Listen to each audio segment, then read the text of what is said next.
everyone. Michelle Ragusa McBain here, and I am here on Fail Forward Live podcast, and I am delighted to be live with Heather Tenuto, Chief Revenue Officer of Zift, and my dear friend. Heather, thank you so much for joining today.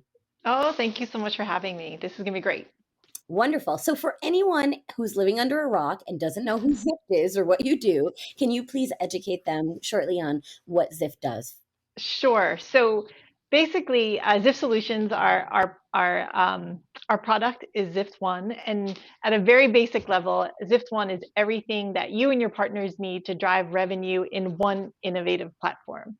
Mhm. So there's a lot of companies out there that are helping suppliers do better with their channels. Ours, people buy us, ours is different because we're really giving you all the functionality you need in one platform, one code base. Nothing's just bolted on. So what suppliers get from this is the ability to manage their full funnel and really see how their channel investments are paying off and being able to adjust. And what the partners get from this is just like a really great experience, right? Not having to go to multiple places to get the information they need. And it even, because we've built it all together, it feels like one experience for them. So it drives a lot of engagement. We're very proud of Zift One, and we love all the customers that we work with and that we're going to be working with soon.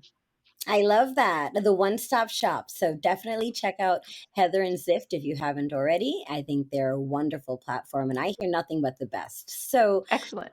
here's my first question as we get started.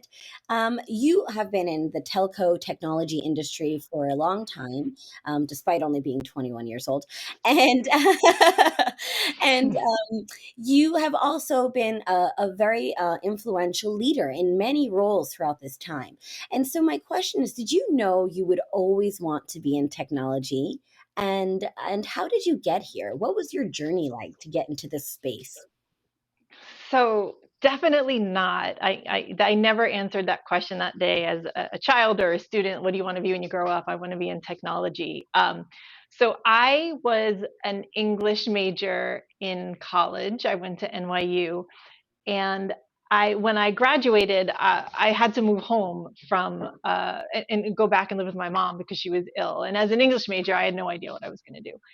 And so I was there with her, and a friend of mine came to visit me, and he said, Heather, you got to get out of the house. You got to, de-stress a little bit. He said, my dad is running a tech business out of our garage. Why don't you go help him a few days a week? He needs help with invoicing, whatever. So I said, okay, I'll go do that. And what his father was doing was selling monitors and printers and peripherals to companies, downtown Manhattan, mostly financial. And it was a hobby of his, and like within 6 months we were on like a $3 million run rate selling monitors. Like I just really took the tech sales, and then it just kind of went from there. My next job was with a reseller that was very invested in selling Sun Microsystems, and on and on and on, and I got here. But it just kind of like fell into it, and I realized I was really good, and I loved being able to control what I did every day and how much money I made, and it just stuck. I did take a detour um, during that career path back into teaching, and that was a whole other story. But that's how I got here. Love it. That's incredible. And I love that you I think you're teaching for me because I've gotten to work with you cross-functionally in many different areas and many different businesses now. And I think you have that definite servant leadership approach. Like when you look at teaching your students, I feel that you bring that same passion and wanting to help influence and inspire your team, your cross-functional teams in that similar capacity. So I wonder if do you feel that any elements of teaching have crossed over into technology for you? For sure, for sure. So I got into teaching New York City. I'm born and raised in New York City, and I live in Hoboken now. But they had a program where you could get your master's degree if you agreed to teach in a hard to staff school for a couple of years. So I taught high school English while I was getting my master's degree. So that's how I got into it. Awesome. And it was the greatest thing I ever did and the hardest thing I've ever did. And it definitely affected my leadership as I move forward. In fact, my master's thesis was written about using sales leadership techniques in the classroom. And so I took classroom techniques definitely into my sales leadership. So yeah, I think it did affect me, but it really wasn't until I was more mature in as a leader that the lessons came over. Um, I think I made some pretty big mistakes when I first got into leadership, and then my teaching skills helped pull me out of them. Okay, so let's dive into that since this is all about some of those failures. What was one of your biggest mistakes and what did it teach you? So I think that I think when I first, and I'm assuming all new leaders kind of go through a growth pattern. And when I first became a leader, I took all these assumptions in with me, what it meant to get ahead and to lead. And if I'm really being honest with myself, I believe in those early years, I felt very compelled to lead by showing off how great I was, and sometimes by elbowing other people out of the way. Mm, And it worked in some instances, and in most though it did not. mm, And so I would say that was my biggest mistake, thinking that was the way to lead and that was the way to get ahead. I think the thing that pivoted for me was around, you've got to take people with you, right? mm, And then even further into that is like, you, the way I look at it is that you've got to create a safe space and a home for your team, right? mm, Like they want to feel like that they're at home when they're working for you, working on your team, and you're kind of putting that investment in them. So taking people with me and putting them first, I think was when the pivot happened for me in my personal life and then also in my leadership. And that I have a stepdaughter, and she said to me the other day, and I was completely flattered by it. She's like, I tell people you're the kind of stepmom that makes everyone feel at home because you always have the right snacks that people want. Like when I yeah, come over, I know that the snacks that I like will be here. If I bring a friend, you know what she likes to eat, and you have that for her. And so when I think about that, you know, yeah, you want to make sure people when they come to you, when they're on your team, that they're getting what they need from you, right? And you've gone out of your way to make sure they're getting it. And I think there's a parallel too to leading channels, right? So a lot of my career I was leading channels.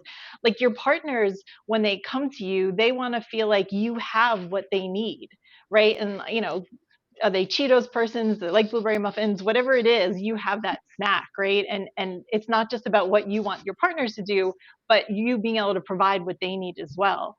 And so when I think, like, I spend all day looking at partner portals, like, does your partner portal like do that for your partners when they come? Do they feel like they're at home?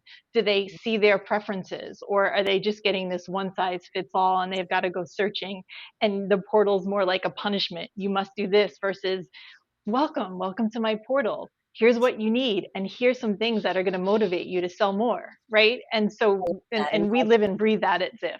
So really creating a home for your team, your partners, and making sure that people are getting what they need is the secret to my success, I think. But I definitely did not start there. oh, I love that so much. I love that analogy. And I'm very, I think part of that personally is something about women leadership. And I'm going to be a little biased when I say that because I think women listen a lot. And that intuition and to hear and to understand is very important quality in female leaders. And I'm going to share a brief story, and I don't want to put you on the spot or embarrass you, but to you, you've been a lifesaver, literally, to me and my family. And so a few years ago, 3 years ago, I had to have heart surgery. And I called Heather, who I knew, but not well enough for what she was about to do. And I said, Heather, I have to be there. It's, Manhattan is expensive. It could be cost prohibitive to have multiple homes for weeks. Do you know of anybody renting out an apartment? Because I have two daughters and my mother and my husband. And she goes, let me do some thinking, hung up, calls me back and says, yeah, you can stay. She had a place for me to stay for a week, for as long as I wanted. invited us over for a barbecue, and I felt like you were my family, Heather. And I'm Oh. so grateful for you, for your generosity, and for your openness to myself and my family. I'll get choked up, but you are the real deal. When I talk about people and I talk about who I admire, not only professionally, but personally, you're top of that list. And I want to let everyone know. Oh, well, thank you. And we enjoyed having you close to us too. And I think that's what it's all about, like what's the point of being alive if we're not here to like help people and help people along? And sometimes we create, all these arguments and divisions, and everything's a rat race. And I decided long ago that in my personal life and my professional life, that's not how I wanted to live. And so I try to live by those values, and guess what, it helped me be successful, Yeah. because I feel like I've been able to attract people to work on my team who've been fantastic, and we've worked well together and have helped create success for the companies that we work for. So it took me a while to figure that out, but I feel like I have, and I'm always working on it, right? There's always slips, but really it's about putting your team first and getting them what they need, and the rest just comes. I feel it's a bit of karma, right? What you put out in the universe with your team, with your clients, with your customers, the energy you put out comes back in the good. And I always say good begets good. So I love that you and the team at Zift really represent that intrinsically in your values for your team, and really custom tailoring those solutions to make them everyone feel at home and happy and satisfied. Customer experience is everything. Without our customers, we have nothing. So this is extremely important for That is the truth, my friend. Absolutely. so, one thing you said resonated in my head, and I want to tailor the question I was going to ask you a little differently. I was sitting in a room one day with the channel chief, and he said to me, Michelle, why aren't there more women in tech? And it just so happened we had reviewed slightly earlier his team and how he's carried that team with him through three companies, which is something you sort of touched upon. You become a family, you help promote each other, you help groom each other, you mentor, and then you bring them along with you for that ride. And it just so happened that his bench was men. And he asked me this question, and it sort of took me by surprise because he didn't even see that he wasn't grooming his bench with diversity. And not intentionally. Sometimes I think he's a great guy, huge advocate for women, just didn't happen for whatever reason. And so I think back to that moment, and I think back to your bench, and you mentioned something in a CompTIA meeting that we were participating in, which really resonated with me, saying that you wanted to be a chief revenue officer. That was your aspirational goal in your mind at that time that you set forth. And for me, I'm just going to ask, um, how did you get there? What allowed you, whether it was mentorship or guidance or what was the tactics that you took to get you to accomplish your dream or mission? Yeah.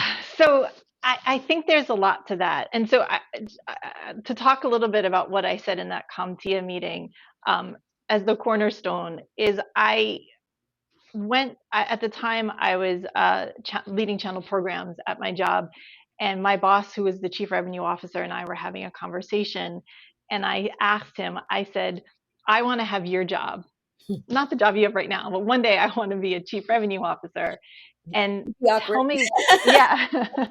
So tell me what I'm missing. And in my head, I expected him to say one thing, what my assessment of my shortcomings were. And he said something completely different. So Mm, I thought he was going to say, you need more field sales experience. But what he said was, you're out of your depth in the finance meetings, and mm, you need to be better at the finance, the numbers. And it was like the best piece of feedback I ever got. I went back to school. I took a short course, and almost all the business schools offer like finance for non-finance executives, and it changed the course, right? And did that make me a CRO? There's lots of other things. So I think that's one, is being able to ask for feedback, and then being okay with getting it. Earlier in my career, I was not great at getting feedback, and it kind of went hand in hand to the way I was leading. And mm, another CEO I had put me in a workshop, um, and the workshop was around working good in small teams, and part of that is being able to give and get feedback. And there was an exercise that we were doing in the class to prove to us that like some of us physiologically were like hurt by feedback, and we had to get better at receiving it. And so we were doing this exercise where someone, like a total stranger, would give you a piece of negative feedback, and you just have to say thank you for that feedback. So you go around the circle and someone would say, oh, like your shirt's ugly, or oh, your hair is too curly, and you just say thank you for the feedback. So like I'm in the circle and I'm asking for the feedback, your shirt's ugly, your glasses are silly. And then I got to the next person and he said, you're a terrible mother. And Wow. like, Michelle, like, you know me. And I just like, I started to cry immediately I and would I too. couldn't go on. And this person knew I was a mother because I introduced myself that way, but he didn't, I don't know, he didn't know me. And, Right. it just made me realize like how ridiculous, right? That like I am so, uh, not ready to receive feedback. And I made the point of the instructor. He was like, see? And so being able to like hear the feedback and not letting it hurt you emotionally, and then Right. deciding whether or not you're going to accept it. Just because someone tells you, they don't like your glasses doesn't mean they're right. And Right. then you kind of decide what to do with it and move on. So that ability to kind of take feedback and help, guide your path, I think is a really important thing that people always say they want feedback, but do they really? Are they asking the right people for it? And are they letting it affect them in the right way? That's so powerful. That is such a powerful example. And I think most people get defensive, especially earlier on, right? And so I believe that mentorship, call it mentorship, sponsorship, all of those things are so critical in a journey, right? And you had a very great mentor who was very honest with you. And I think if he had not been, perhaps you could not have taken the steps to allow yourself to learn and grow and be who you are today. If you had to look back and pick three mentors in your life, personally, professionally, who made you who you are today or inspired you or taught you something, who would they be and what did they teach you? This is such a hard, because I always feel like I'm going to leave someone out. Um, you know, I was thinking about this question, and this this thought occurred to me. It came out of nowhere. But when I was graduating high school and wanting to go to college, I came from a family that didn't have very much, and we didn't have any money for college. But I got in my head that I wanted to go to NYU. Mm, And so, which at the time was one of the most expensive, I'm sure it still is, most expensive colleges out there. And I did a few semesters at community college to try to, while I was trying to figure out how I was going to make that happen. And a friend of my father's, um, was talking to me about this, and he's like, because he went to NYU, and he's like, I heard you're going to NYU, and I'm like, well, I got in, and I got a half scholarship, and I got a bunch of financial aid, but I'm still like $5,000 short on the tuition, mm. and I can't go. I just can't go. I don't have $5,000. And he said, that's crazy. And he said, give me a minute, called back like Wow. a couple of days later, and he had taken out a loan for me to be able to go to the NYU.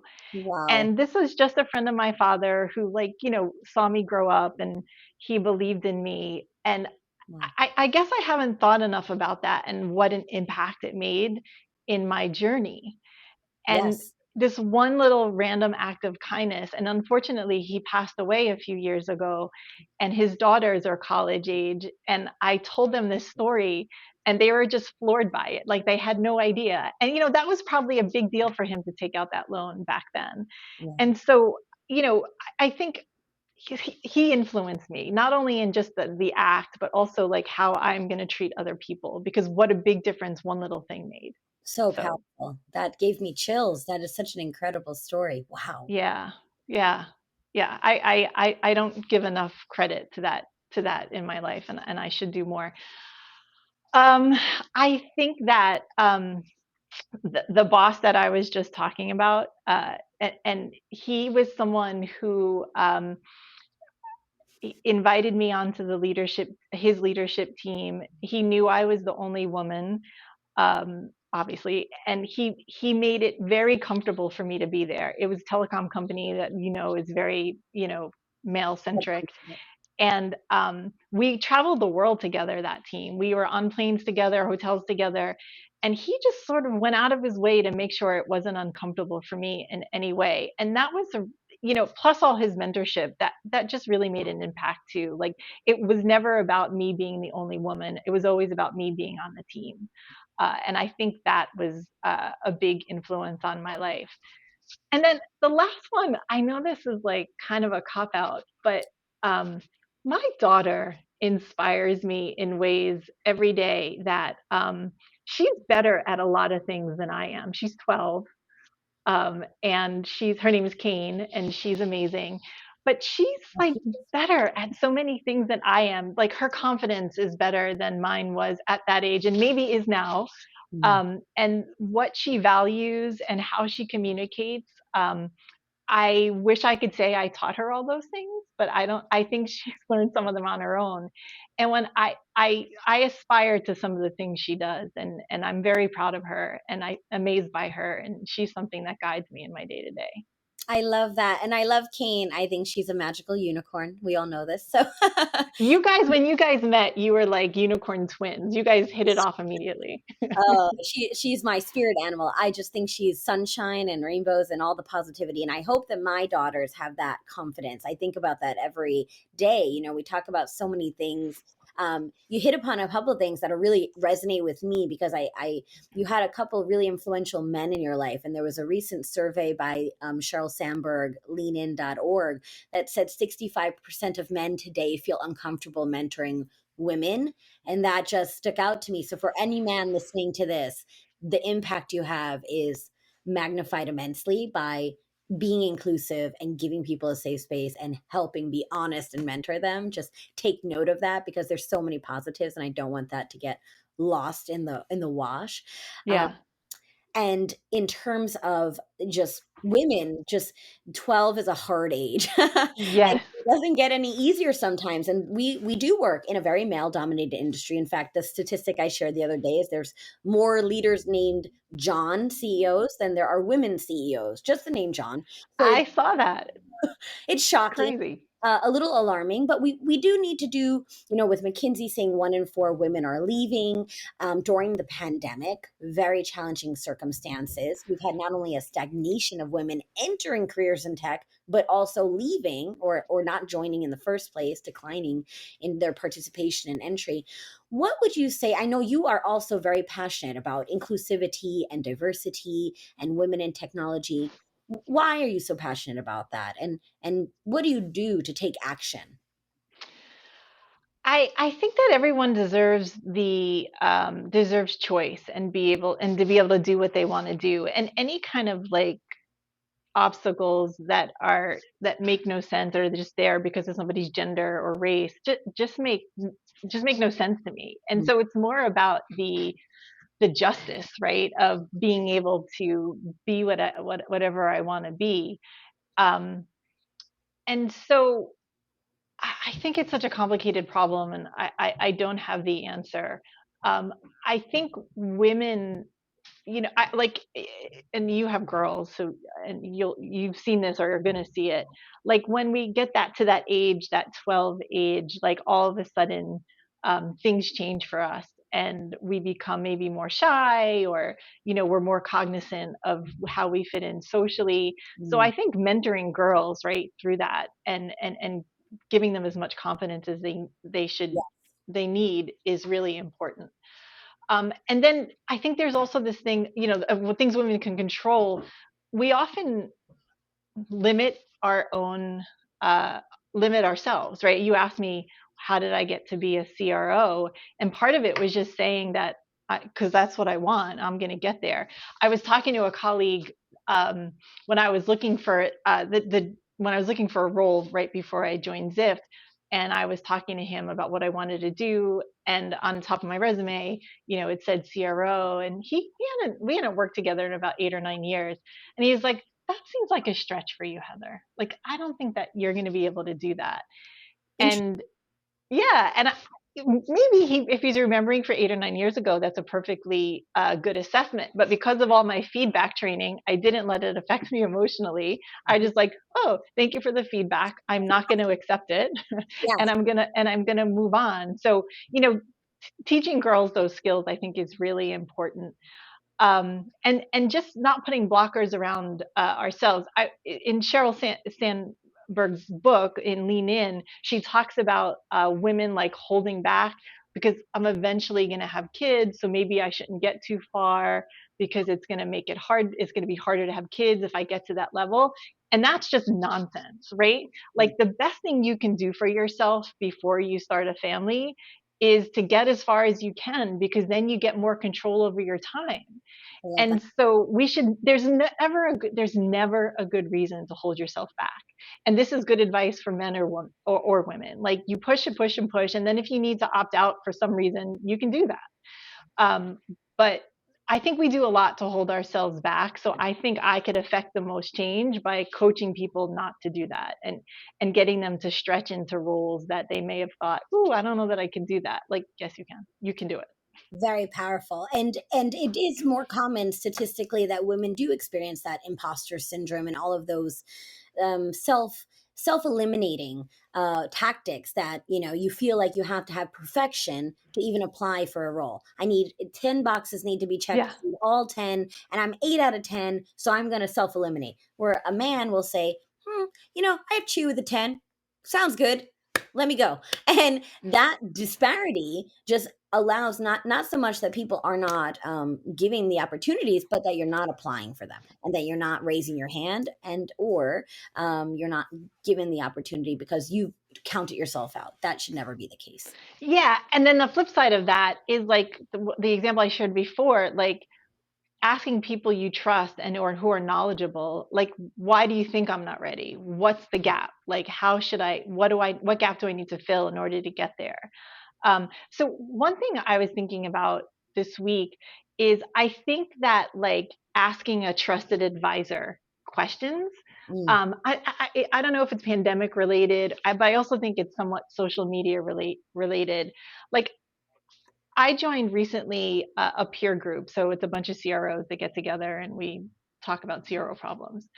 And I went to my first session and I was like, oh my God, that was so amazing. Like, here are people like doing the job I'm doing, right? Who are practitioners. right. And I have this opportunity to ask them and they give me help and I do the same for them. So there's nothing more valuable than that. I think with the pandemic and also with social media, like we're getting these bits and bytes that are very helpful, but it doesn't replace that. Like, I need to talk to someone who's doing this right now, who knows, and ask for advice.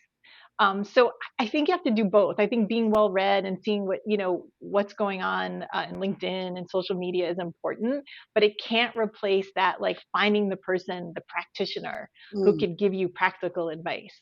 It's so valuable. Definitely, definitely. And for me, the question I would ask you is, you know, being a chief revenue officer, what is the biggest myth that you think people have about that role? And what would you debunk about that role, not knowing it before you got here, and what you've learned being in this peer group? Yeah. I think that understanding that, like, I think a lot of people think you have to be a salesperson, a sales manager, a sales VP, you know, and that like your chief revenue officer is your person who had the best sales career. Right.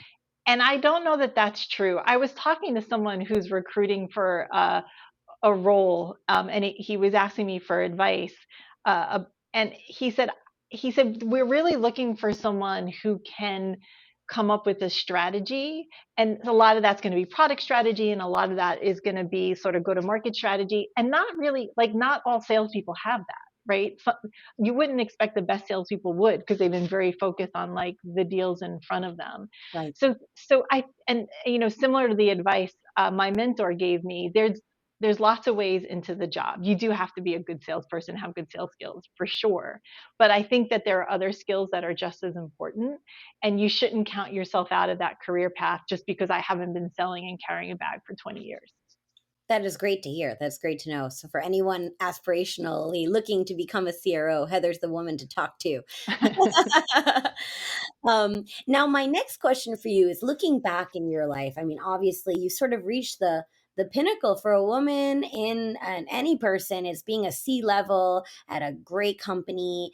But I'm just looking back. When you look at yourself at 21 years old, what advice would you have given yourself on that journey which you're about to take forth?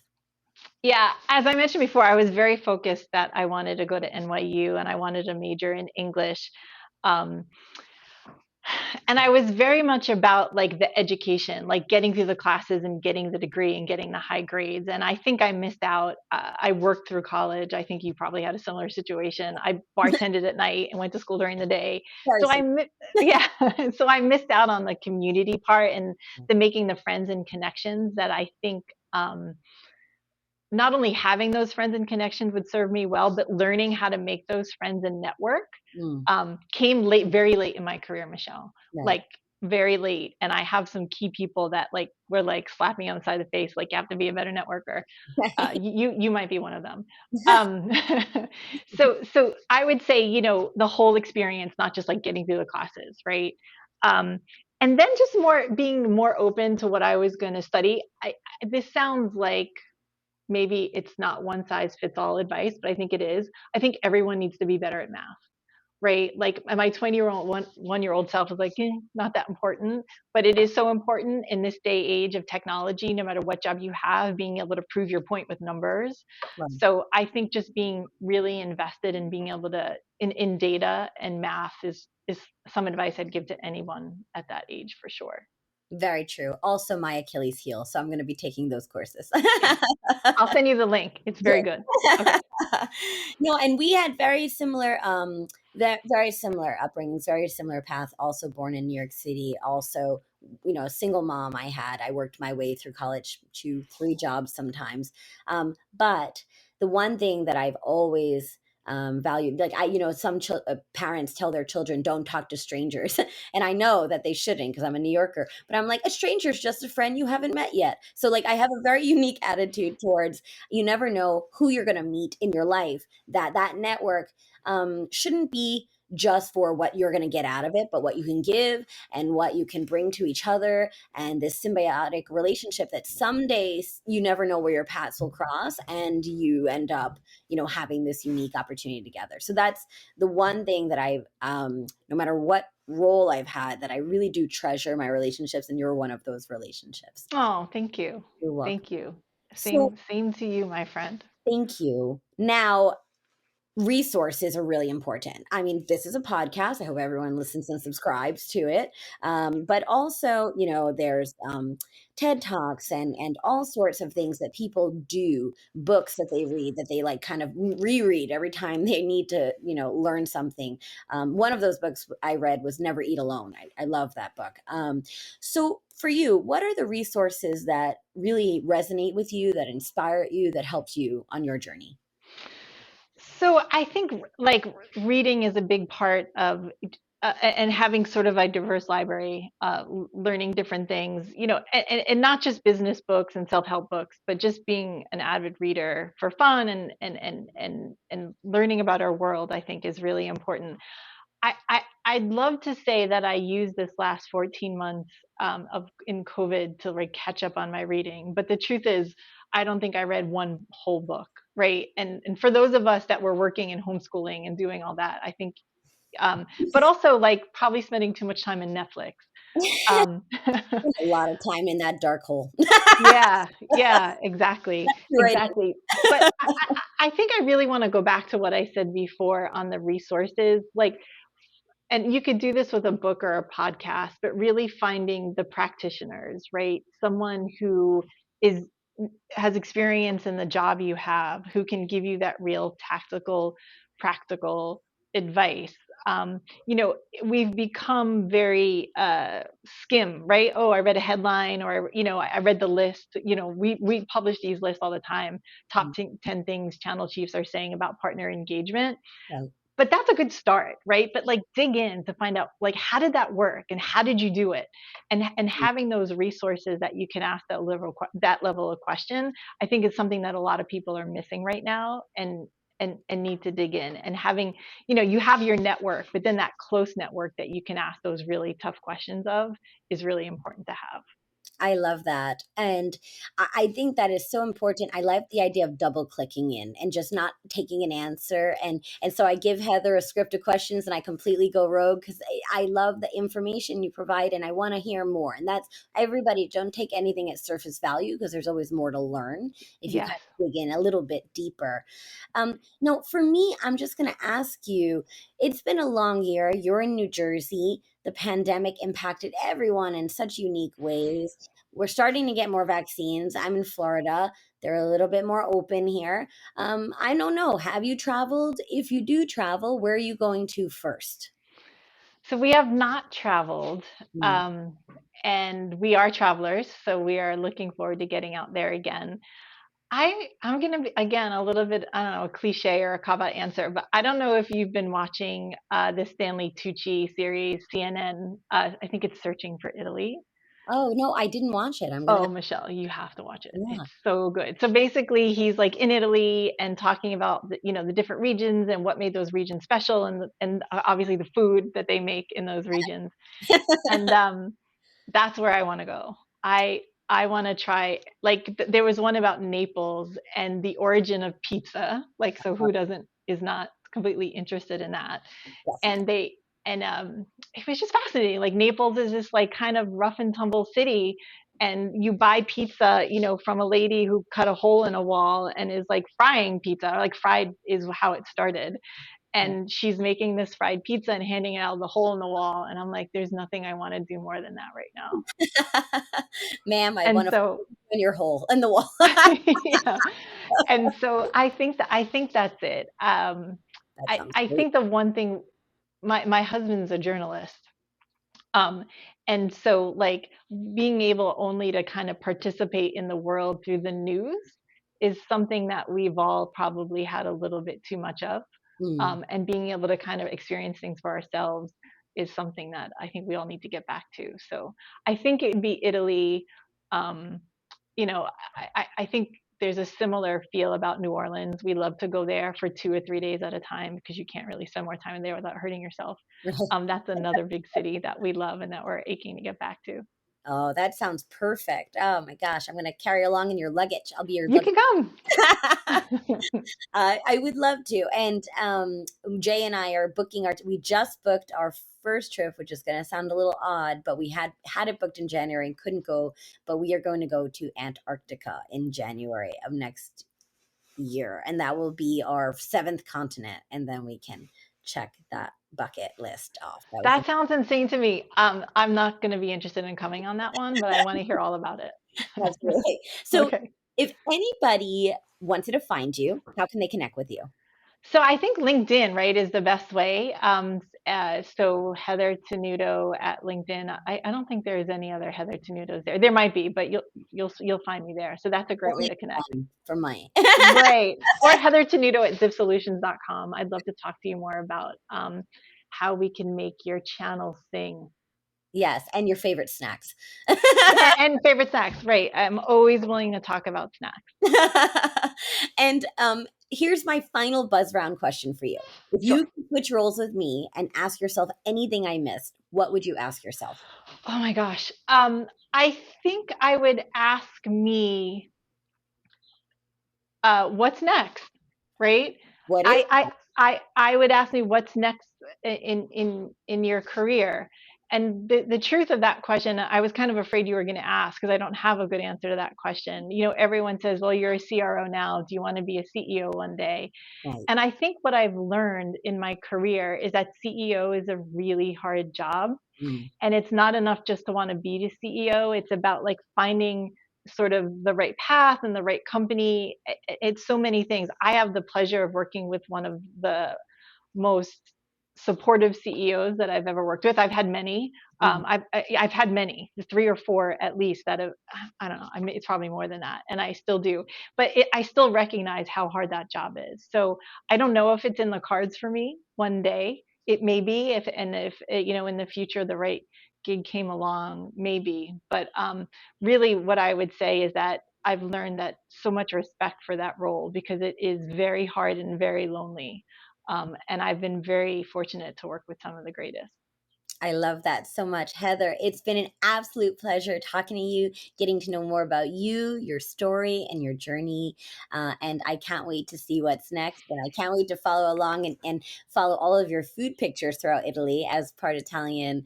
I love food. And I've been living with my Italian mother who's helping homeschool our children for a year. So my diet starts when she leaves. Well, please tell her I said hi. She I was she made an impression on me, and I miss her. Tell her I said hello. Oh, thank you so much. And thanks everyone for listening. Make sure to contact Heather, and we'll be back again soon. Have a great week.